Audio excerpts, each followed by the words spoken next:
আসসালামু আলাইকুম।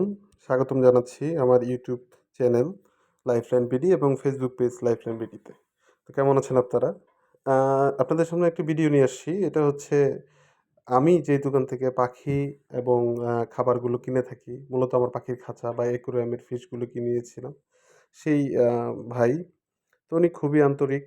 উনার দোকানটা হচ্ছে রাজবাড়ী এসপি অফিসের কাছাকাছি।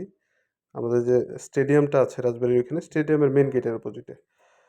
তো উনি যাওয়ার পরে আসলে একটু হাস্যরস করতেছিল। ভয়েসটা ওইখানে নয়েজ হচ্ছে, এজন্য আমি এটা দিতে পারলাম না। উনি দাঁড়িয়ে সালাম দিচ্ছিলেন। এটা আসলে উনার আন্তরিকতার বহিঃপ্রকাশ বলা চলে। তো যাদের আসলে খাবারের প্রয়োজন বা ভালো পাখির প্রয়োজন, অ্যাকুরিয়ামের মাছের প্রয়োজন, আপনারা যেতে পারেন নিয়ার এসপি অফিস। তো জয়দেবপুর, গাজীপুর। তো নেক্সট টাইম হয়তোবা আরো একটা ভালো ভিডিও দিব উনার শপটা নিয়ে। কারণ উনি যথেষ্ট আন্তরিক। উনার কাছে খাবারের জন্য গেলে উনি ভালোটাই সাজেস্ট করেন এবং পাখির জন্য গেলেও ভালোটা সাজেস্ট করেন। তো ভালো থাকবেন সবাই। আসসালামু আলাইকুম।